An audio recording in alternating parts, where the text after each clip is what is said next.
আত্মশুদ্ধির মাস রমজান, তো আত্মশুদ্ধি আমরা কিভাবে করব, আল্লাহ রসুল আমাদেরকে কি শিক্ষা দিয়ে গেছেন? অসংখ্য ধন্যবাদ, মোবারকবাদ বাইজিদ ভাই আপনাকে।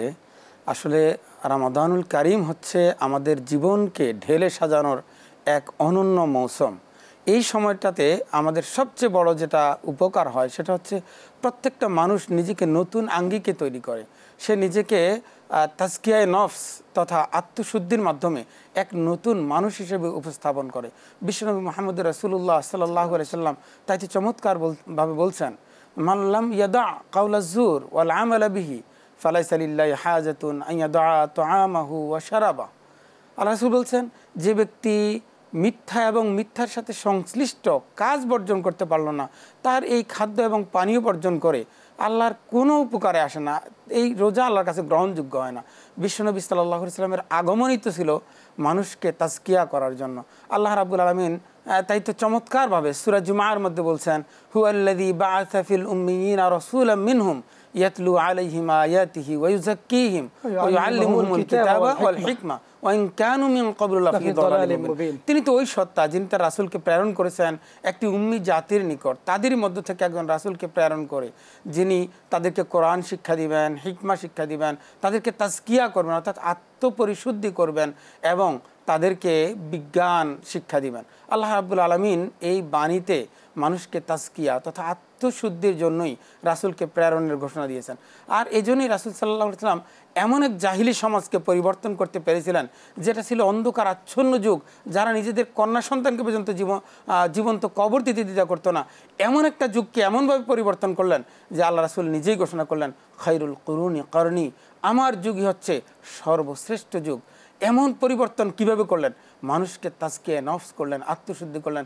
আল্লাহ যেন বলছেন, কদ আফলাহা মান তাযাক্কা, সফল তো সেই যে নিজেকে তাজকিয়া করতে পারলো। তো আপনাকে অসংখ্য মোবারকবাদ যে আমরা এই রমজানুল কারিমে এমন একটা গুরুত্বপূর্ণ বিষয় নিয়ে আসলাম যে আমরা অনেকেই রোজা রাখি কিন্তু আমাদের জীবনের কোনো পরিবর্তন হয় না। আমরা রোজা রাখি অথচ মিথ্যার আমল পরিত্যাগ করতে পারি না।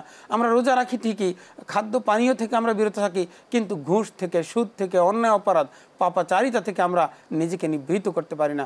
এটা যদি হয় তাহলে আমাদের এই রোজা রাখা, এই খাদ্য পানীয় পরিহার করা আসলে আল্লাহর কোনো প্রয়োজন নাই। ওই যে আমি শুরুতে হাদিস বলছি, মাল্লাম ইয়াদা কাউলা যুর ওয়াল আমালা বিহি ফালাইসা লিল্লাহি হাজাতুন আন ইয়াদা তুআমাহু ওয়া শারাবাহু। সে হয়তো খাদ্য পানীয় থেকে নিজেকে নিবৃত রাখলো, কিন্তু যদি মিথ্যা কথা, মিথ্যার আমল এটা পরিত্যাগ করতে না পারে তাহলে আসলে এই রোজা রাখায় আল্লাহর কোনো। আপনি সুন্দর বলতেছিলেন, তো এই যারা এই সমস্ত স্বভাবের, যারা সুদ ছাড়তে পারে না, ঘুষ ছাড়তে পারে না, মিথ্যা ছাড়তে পারে না, এই সমস্ত মনুষ্য সমাজে বসবাস করে, মানুষ পরিচয় দিয়ে, এদের ব্যাপারে আপনি কি বলবেন?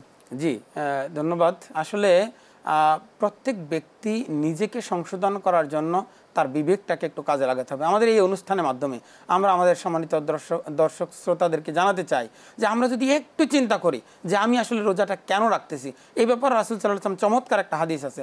আল্লাহ রাসূল বিশ্বনবী মুহাম্মদ রাসূলুল্লাহ সাল্লাল্লাহু আলাইহি ওয়াসাল্লাম বলছেন যে ব্যক্তি রোজা রাখলো ঈমানের সাথে এবং ইহতিসাবের সাথে, হ্যাঁ, যে মান সামা রমাদানা ঈমানান ওয়া ইহতিসাবান গফিরা লাহু মা তাকদ্দামা মিন যামবিহি, যে ব্যক্তি ঈমানের সাথে সওয়াবের আশায় রোজা রাখলো তার অতীত জীবনের সব গুনাহ ক্ষমা করে দেওয়া হবে। তো একজন লোক এই রমাদানুল কারিমে এই চিন্তা করে কেউ যদি নিজেকে পরিশুদ্ধ করতে পারে, কেউ যদি নিজের হাওয়া অর্থাৎ নিজের মনের ইচ্ছাকে জলাঞ্জলি দিয়ে আল্লাহর ভালোবাসা নিয়ে নিজেকে পরিশুদ্ধ করতে পারে, তাহলে আমাদের এই রমজান সার্থক হবে, আজকে এই অনুষ্ঠান সার্থক হবে বলে। শুকরিয়া, জাযাকাল্লাহ। আপনি সুন্দর বলতেছিলেন।